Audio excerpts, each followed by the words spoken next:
Okay, so we'll start right here.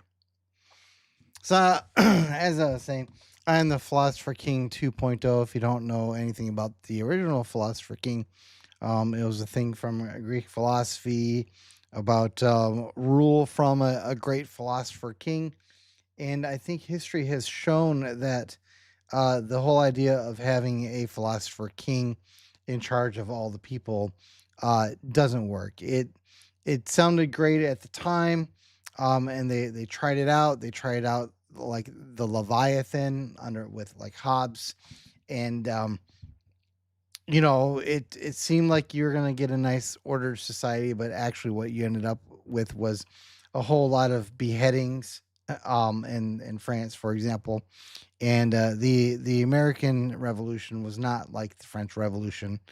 Um, of course, the American Revolution was first, but they saw that the Leviathan was not a workable model. The Philosopher King was not a workable model.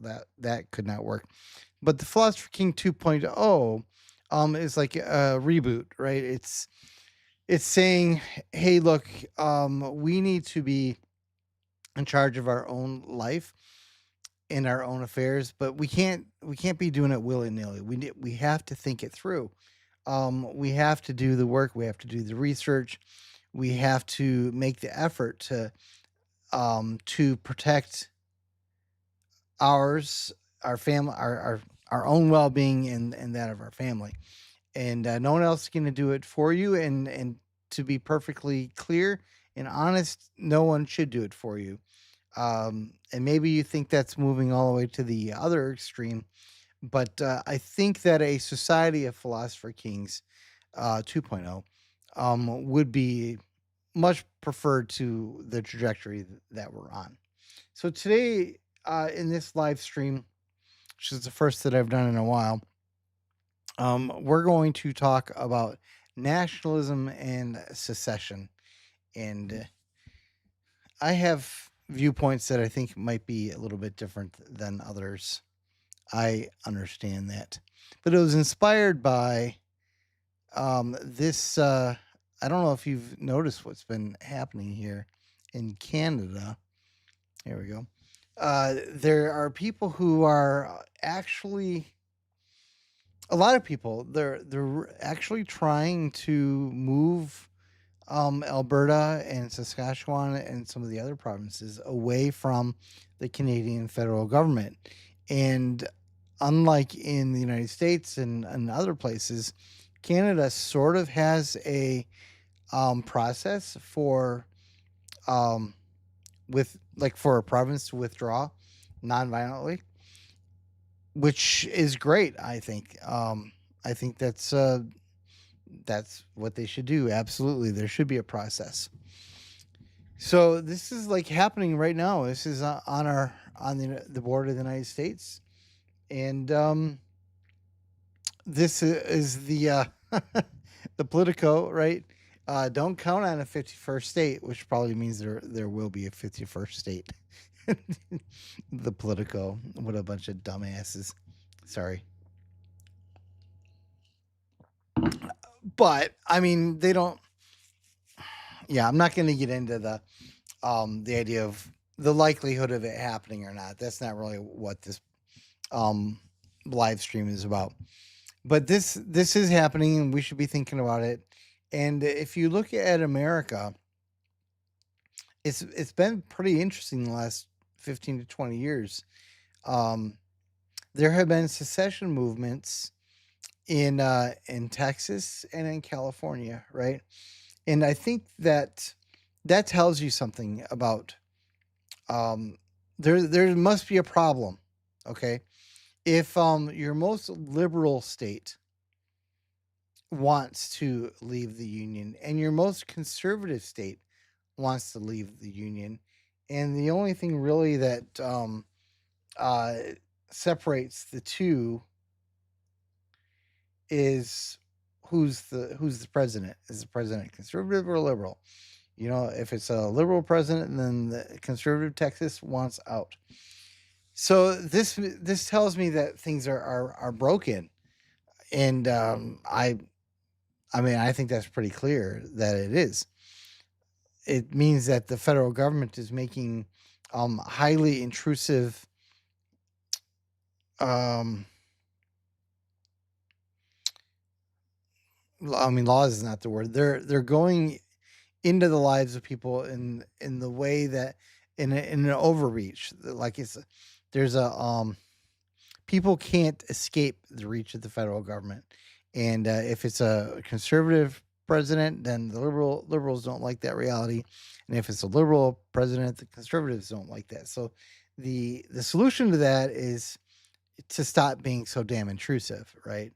To stop using the federal government to solve all of your problems. So whether it's a Republican or a Democrat, the answer is still the same.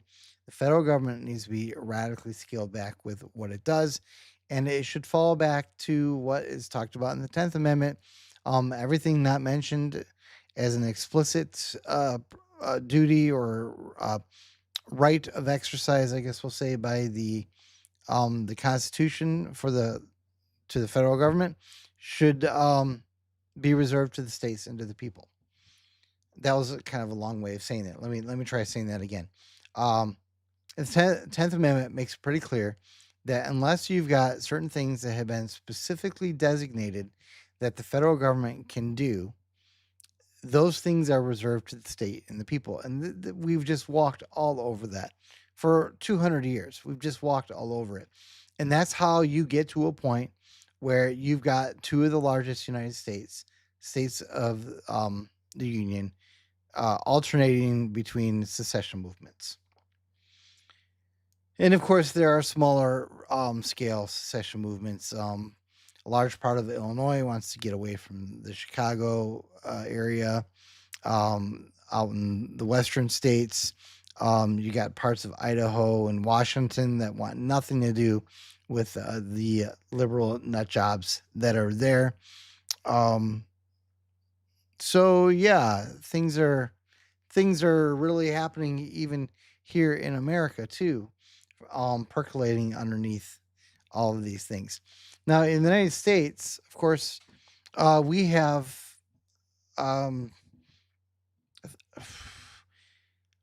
that thing about the Civil War that is our only answer or our only historical note on whether or not you can secede or not, right? And the answer, I've heard people say, well, this has been answered. You can't secede, and we proved it by going to war and rounding up those secessionist rebels. I don't know. I mean, if it's not in the Constitution, um, I don't think might makes right is really the same as resolving the question. And unfortunately, it's probably going to bring us to another civil war. Would be my guess. Um, so let me kind of go through. I don't know if I really need to get into the whole Canadian thing. I did prepare some links here. Um, Canada actually has had a lot of secessionist movements,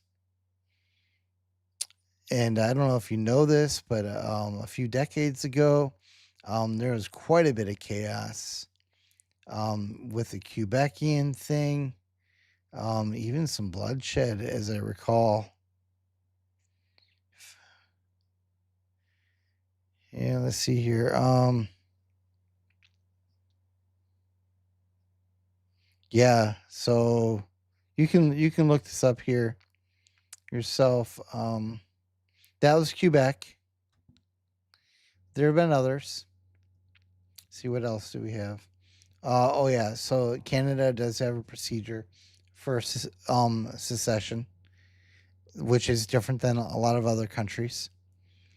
Um, it sounds to me like it's a lot like the American procedure for like becoming a state or separating a state. And so from this point of view, probably an American state could secede in basically the same way. Just if everyone agreed that they were going to do it, then they could do it. That seems to be what we're dealing with. So I don't really think that we need to go too much into these links. Let me just talk about my views on nationalism and secessionism and why they're actually healthy for the world, at least as options. So I don't know where we'll put this. I'll just leave it right here, I guess. Not that I like Politico, but as I said, this is not a live stream that's laying odds as to whether or not this is actually going to happen. It's more about the substance of is nationalism good? Is secessionism good? So look, here's the deal. I'm pretty libertarian, but there are boundaries on my libertarianism in the sense that I think we have to be sensitive to realities, and there are certain realities that we have to deal with, and that would be, for example, that most people don't want anything to do with libertarianism, right? They think it's ridiculous. It's, no matter what you do, they're going to either vote Democrat or they're going to vote Republican. In the Libertarian Party, what does it have? Like 1% of the vote. So even if you could get what you wanted, you're going to have to work within the confines of the realities of the American public and elsewhere. But the irony is that, as I said before, every 2 years we're hearing about how either Texas wants to secede or California wants to secede, and it goes back and forth. And yet and that's repudiated by liberals usually, right? Unless it's California's turn to talk about secession. And so the same people who mock secession and will say, "Oh, well, we fought a civil war before to stop that," they're the same people who will denounce nationalism. So it's, they're just muddled in the head. We can't really deal with them.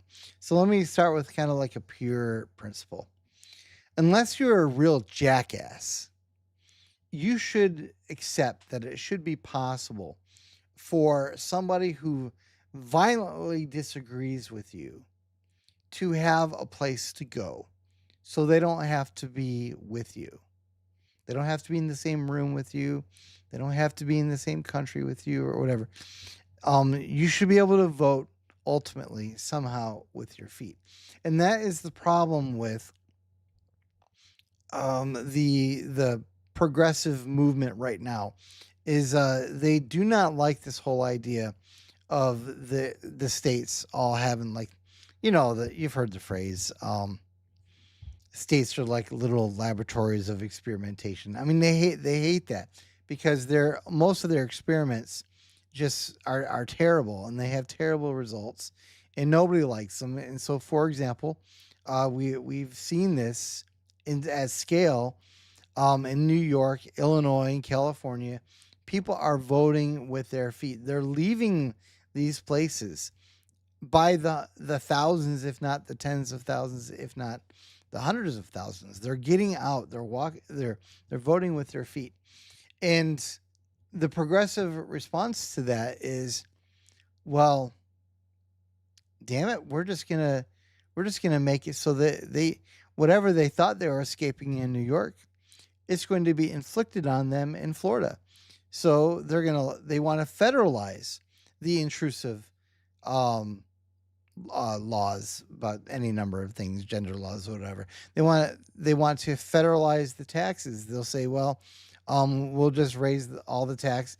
You escaped the high taxes in New York, but hey, we're gonna tax the bejeevers out of you at the federal level. So there's no place to run. We will get you no matter where you go. And that really is sort of like one of the underlying unspoken tensions to what has caused so much turmoil in the United States during the Obama years, beginning with the Obama years, I guess we'll say, is that Obama federalized like everything that he possibly could. Obviously, we know about the Obamacare, right? But um, I don't forget he also basically nationalized the student loan industry, right? He took over all the student loans, and so the upshot of it all was he was progressively making it so that no matter it didn't really matter what state you lived in, uh, the federal laws were going to apply and they would have supremacy over the state laws. And so you're just out of luck, man. If you didn't like something, there was no place to hide. They were going to be able to get you. You're going to be subjected to these socialistic policies, and nothing could save you, right? And people chafed at that, right? And not to you can't really I think Trump was obviously a response to that and many other things as well. But the fact that Trump was an outsider even among the Republicans, right? So the American populace, I'm speaking in broad terms here, obviously, the American populace were fed up with the establishment. Um, because there was no way really to vote with your feet. It was deprived at every turn, and the establishment candidates were only going to make it so that um, you were just going to get more of the same. And so they went with the wild card. They went with Trump, and we're in the second term of Trump, and I think some days, as kind of a libertarian-minded person, some days I'm like, well, it's just still more of the same. But he has done some things, and the Supreme Court also has done some things to return some important matters to the states, which is where it belongs.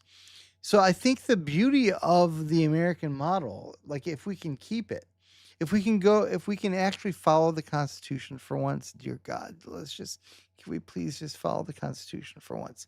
The beauty is that if your local government really screws you over, really does something that is beyond the pale, then you have the ability in the final analysis to vote with your feet.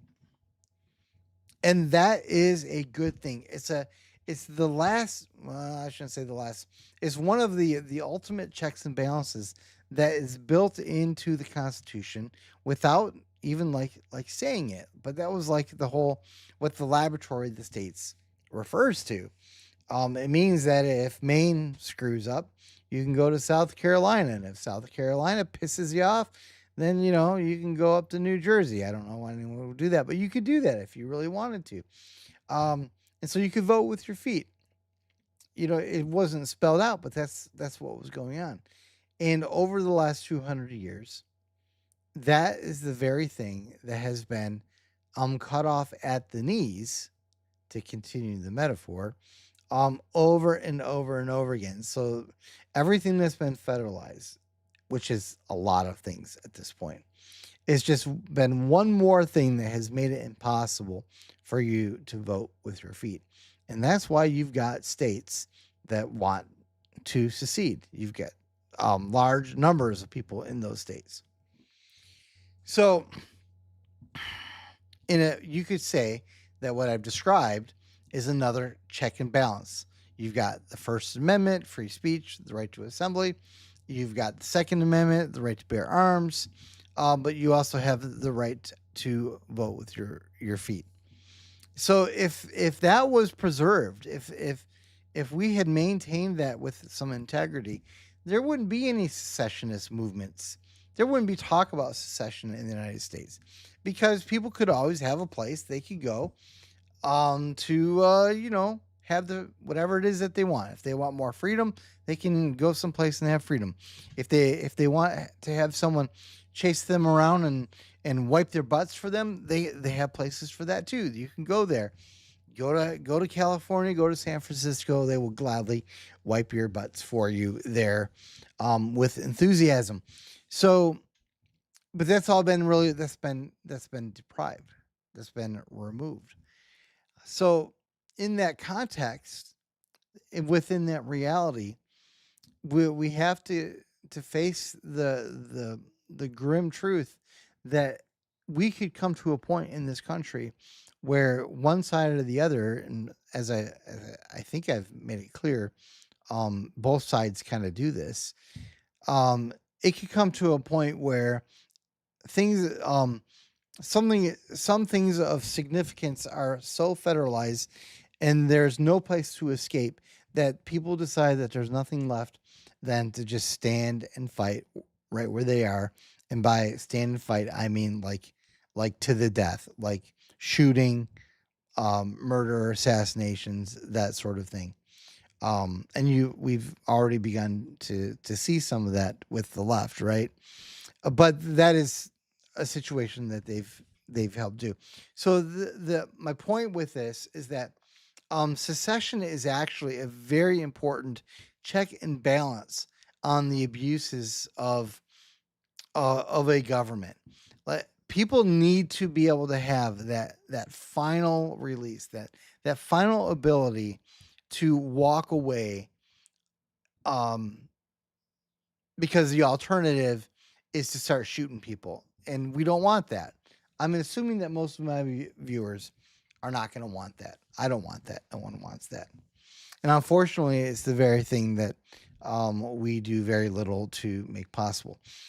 So I said that I was I was libertarian, but within certain um, uh, parameters of reality. And one of those parameters of reality is that we have to recognize that we need checks and balances, and the ability to vote with your feet is one such check and balance. Now, on the other side of that, you'll hear people say, I'm going to change the screen just so that stop looking at just here. We'll look at something a little bit different. Um, People will say, "Well, I shouldn't have to move." Okay, so it depends on what you mean by that. Like, did you actually try to get yourself involved in self government? Did you run for the student council? Sorry, school board. Sorry, that's what I should have said. Did you run for the school board? Did you run for the county board? Did you try to be mayor or some of these lower levels? Did you try to become a state rep or a state senator? I mean, did you even try? Because like that's ultimately what you have to do if you want to try to change something in a way that doesn't involve shooting people. You've heard of ballots, not bullets, or another way of putting it, it's either ballots or bullets, right? And a lot of the people who say, well, I shouldn't have to move to preserve my rights, are also people who have not done a damn thing to try to involve themselves in self government. Now, they may have tried to manipulate things.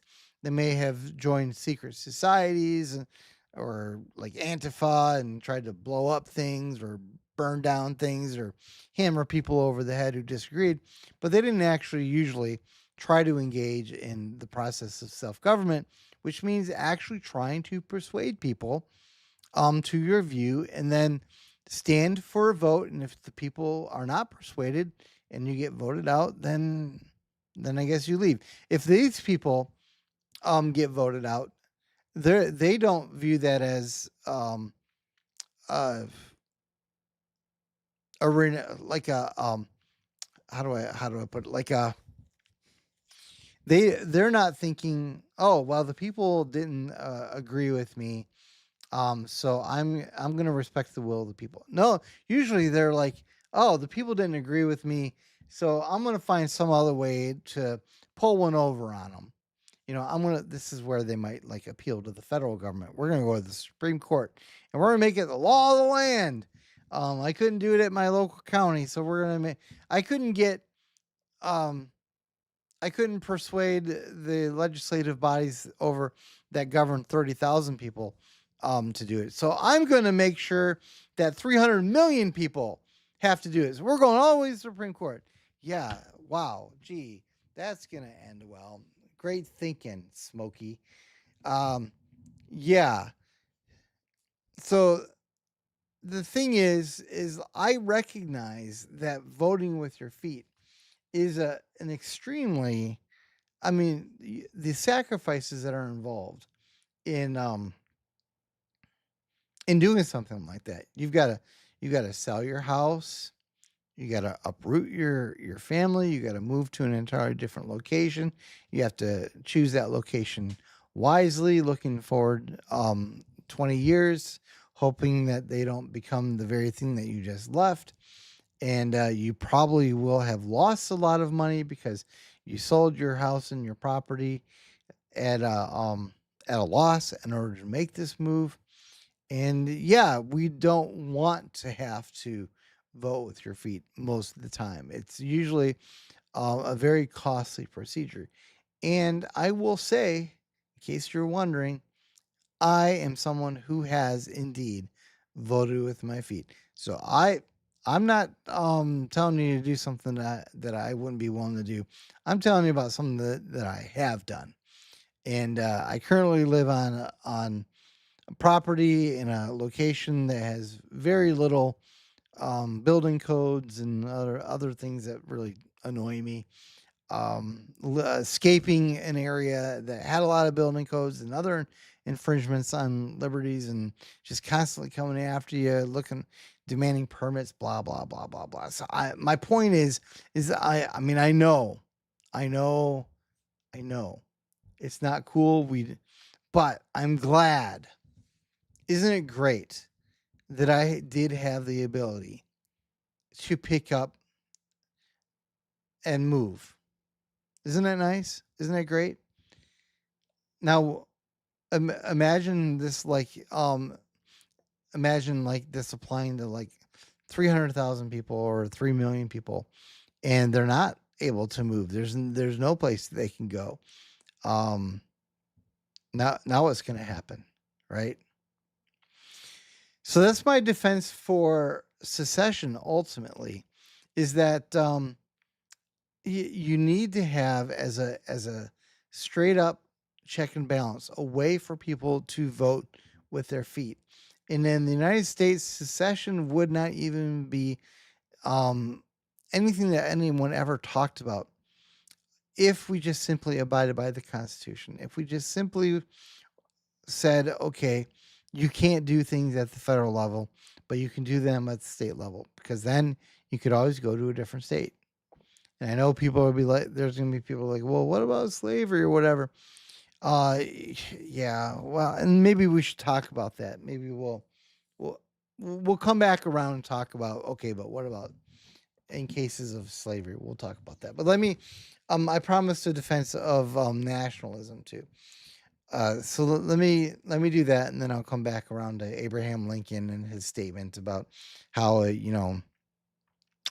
would have kept slavery if it meant preserving the Union. I don't know if people know about that, but first about nationalism. So like nationalism again, there is a sense, of course, there's what we might call the old fashioned nationalism of like 1910, the kind that led us into World War I. I'm just talking about just the simple structure of having nations, having distinct entities, because people again, it's a question of checks and balances. And I think we really saw this very well with what happened with Britain and the EU with the whole Brexit thing, um, which which was really lucky. Like, um, honestly, I can't even believe that the British um, voted for Brexit, given all the other absurdities they've fallen into since then. But but my point is like the European Union was like the European attempt to emulate what was going on in the United States, and they did it really well. The EU managed to be completely authoritarian, very intrusive, dominating. They did all the things that federations did that pissed people off, right? And the fact that Britain was a distinct nation was an important check and balance. It was a way for a large body of people to tell another very large body of people that we don't like what you're doing and we want you to stop that. But since you won't stop it, we are going to take measures into our own hands. And in that situation, it was a simple vote, and then they left the EU. And that's secession, right? But it's also nationalism. It's like the best case scenario for nationalism. Is why we want to have nations. Can you imagine? Can you just imagine, if you will, one world government, and there's no escaping it. Everyone's in it. Now we are all subject to the whims of what are we up to now? Is it 7 billion people? The majority will say of 7 billion people. I mean, can you imagine this? Here, let me put it to you another way. Some people don't like the electoral college because they're like, "Oh, it's so rude. Why should only like 15 people in a state be able to cast their votes when you've got the popular vote, blah blah blah blah." Okay, do you feel that way with the United Nations? China has more than 1 billion people. Do you think that we should switch, move away from China having only one vote at the United Nations, and instead let them have a proportional weight of 1 billion? The United States only has 300 billion, 300 million, right? So, what did I say before? So China has about 1 billion. Yeah, right. I got my math right. Um, so basically, China and India could, by virtue of their numbers, could basically dictate to the entire world by democratic rule, air quotes, what the whole world would do. And if it was one world government, what are you going to do about it? Nothing. There's nowhere to hide. I mean, the moon, I guess, maybe Mars, if you can get there. If Elon Musk gets cracking, maybe you could pull it off. No, no, no. You're in a one world government. You're toast. China and India, they run the show. Um, America does have a pretty good population, but it's not going to be easy to outvote us, and we would be outvoted all the time. Which is, as I said, another also in its own way a defense of the Electoral College. So, in a one world government, if all the nations are obliterated, you've just lost an important check and balance. You've lost an important way for a large group of people to tell another large group of people that you've gone too far. And yes, sometimes nations go to war with each other, and we don't like that. But it's better if two nations go to war with each other than all the nations go to war with each other. Are you picking up what I'm laying here? You following that? Okay. So my defense for nationalism is the same as my defense for secessionism. People need to have a way to vote with their feet, either as individuals or as in large groups, because the alternative is a lot of people dead. Like a lot of people dead. Hundreds of thousands of people dead. And that's not good. I mean, some people don't mind that, but I, for one, would like to avoid that if at all possible. So let me just come around back to Lincoln and his slaves again, and then I think I want to wrap this up. Um, by the time you saw this, I will have edited this video just a little bit. But one of the things that I was saying is this is kind of a test to see if I can simultaneously broadcast on both YouTube and Rumble, and it seems to have worked. So it's a little bit of ad lib, but that's okay because it was kind of an experiment. Anyway, so where was I going? Oh yeah, Lincoln and his slaves. So they might say, okay, I hear what you're saying, but that means then that southern states, the slave states, should have had the right to secede, or, excuse me, or The southern states, within the parameters of the Constitution, should have been allowed to continue to have slaves within the constitutional framework. And to both of those questions, I say yes. I mean, the Civil War, 500,000 people died. The cost of that war was immense. Surely we can find another way to resolve that difference that does not end in the deaths of 500,000 people. Right? I mean, that's where my head is at. That's what I'm thinking. And you could argue that, well, okay, it's better than 500,000 die than for 500,000 people to continue in slavery. I'm not convinced that. No, I'll make it even stronger. Slavery was on its deathbed. Slavery was on its way out in Western civilization.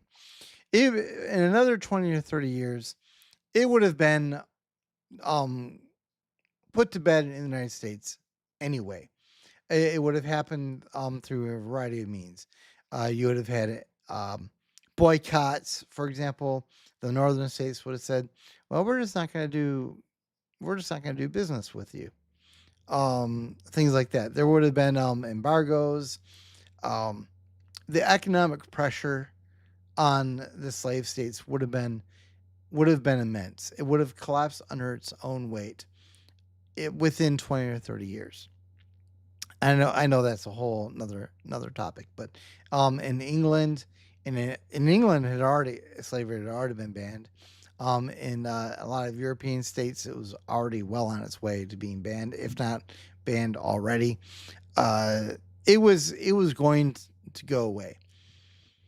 But even if it hadn't, I mean, you're asking yourself, can we tolerate? Let's say I know there weren't 50 states at the time, but let's just say hypothetically, what if one of the United States right now decided that they were gonna bring slavery back? Okay, all right. I know it's kind of an absurdity, right? Which really just goes to the point that I was making. It's already well on its way. Some state, I don't know, we'll say Hawaii, decides we're going to bring slavery back. This is on an originalist understanding of the Constitution. Okay, on that view. So they say we're going to bring slavery back, and I can see the viewers saying, "So you're telling me that the other 49 states should be required to tolerate that because the Constitution doesn't strictly outlaw slavery?" Well, first of all, I think that it would be nice. I think inevitably what we would have seen is an actual constitutional amendment without a war that would have banned slavery. So, that would have covered it. But yeah, because it would be a one-off situation. It would be the kind of thing where the other states would make it economically impossible for that one state to get anything done, to do anything. They'd be blackballed everywhere. The chances that state would be able to sustain that on the national or the global stage is just slim to none. And what's the alternative? War, right? Again, Civil War, 500,000 people dead. Does that not mean anything to anyone? It means something to me. And the fact is that there are already slave states in this world. People don't really think about it. Here, I'll bring up something right here real quick. People don't know this, so we have slavery in the world right now, and you don't see people talking about wanting to go to war, right? Why not? If we're just under this hypothetical example, we should be ready to go to war to end slavery. And my point is, there's already slave states, and we're not going to war with them. All right, I'm pulling up here. Slavery in Africa. by country. Actually, I'll tell you an anecdote. I don't want AI mode. No, go away. Slavery and contemporary.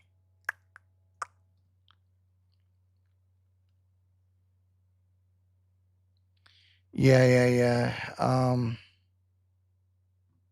I'll show you what I'm looking at here.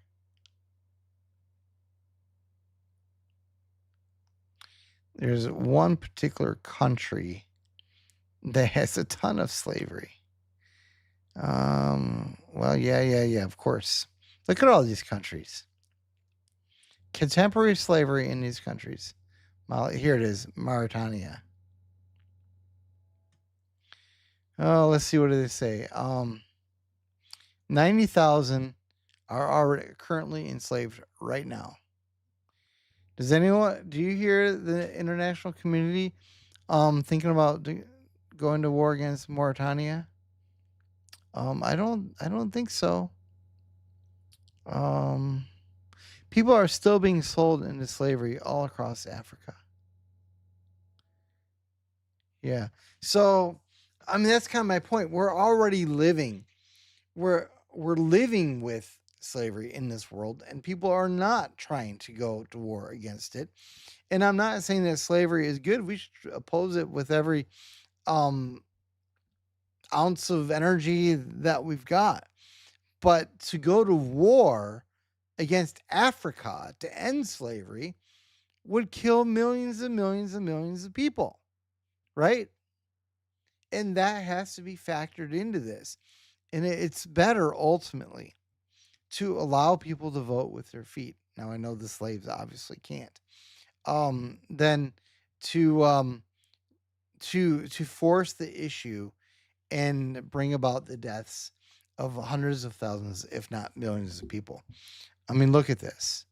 This is a Wikipedia article, so you do have to take it with a grain of salt. But slavery is alive and well. I'll tell you a quick anecdote, and then I'll sign off. I had an acquaintance fly to Saudi Arabia a few years ago, and he was met there with a friend, and he was relating this to me later, and he was in the airport, and there was like a line or something in the airport, and it looked kind of weird, and my acquaintance thought that was where they were supposed to go. So that was where he went to go, and the person who met him at the airport in Saudi Arabia saw what he was doing and grabbed him by the arms. And no, that line is not for us, buddy. And he let him away, and then later on he explained that line was the human trafficking line. And so in Saudi Arabia, human trafficking, slavery is alive and well. There's a full market in Saudi Arabia for slavery, and my acquaintance saw it with his own eyes. And the person who met him had been living there for some time. So, yeah, I mean, do you want to go to war with Saudi Arabia? Do you want to go to war with Africa? Do you want to go to war with China? You'd have to go to a war with about a third of the world, if not half of the world, to really end slavery. Are you willing to do that right now? I'm just asking, right? So if you say no, then I think you're going to have to agree with me that even in the case of American slavery, that another way out could have been found, would have been found, and would have been better than 500,000 people dead. And there are some issues that I feel very, very strongly about even right now.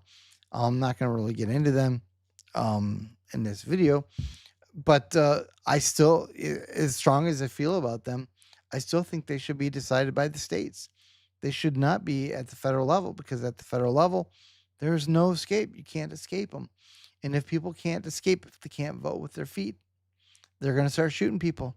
And that's bad. We do not want that. We certainly don't want that at scale.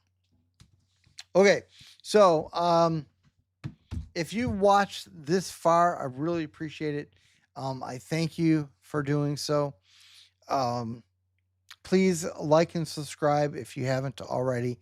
Share, et cetera, et cetera. I'm going to be trying to grow this audience on both YouTube and Rumble because YouTube keeps censoring me, and that really pisses me off.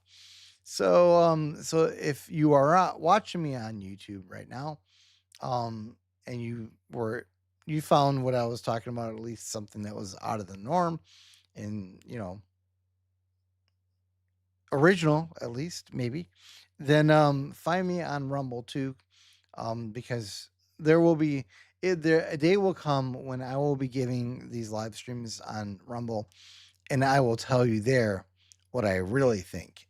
And I'm censoring myself whenever I'm involved with YouTube because it's run by a bunch of 22-year-old gender studies people who don't know anything about anything, but they do think they are qualified to tell me what's appropriate. Anyway, so thanks again for watching.